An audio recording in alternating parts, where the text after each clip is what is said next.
ਲੋਕ ਸਭਾ ਚੋਣਾਂ ਯਾਨੀ ਲੋਕ ਸਭਾ ਇੰਤਖਾਬਾਤ ਭਾਜਪਾ ਅਤੇ ਕਾਂਗਰਸ ਮਿਹਣੋ ਮਿਹਣੀ भाजपा और कांग्रेस आमने सामने।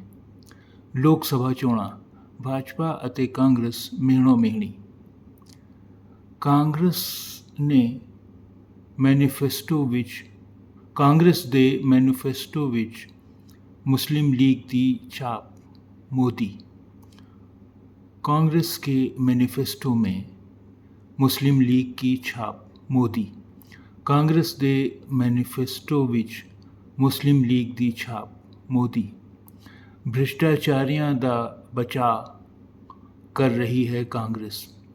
बदउनवान अफराद का बचाव कर रही है कांग्रेस। भ्रिष्टाचारियों का बचाव कर रही है कांग्रेस। प्रधानमंत्री ने लोकतंत्र तार किया सोनिया। वज़ीर आज़म ने जमहूरियत तार की सोनिया। प्रधानमंत्री ने लोकतंत्र तार किया सोनिया। मोदी नूं झूठियां दा आगू करार दिता। मोदी को झूठों का रहनुमा करार दिया। मोदी नूं झूठियां दा आगू करार दिता।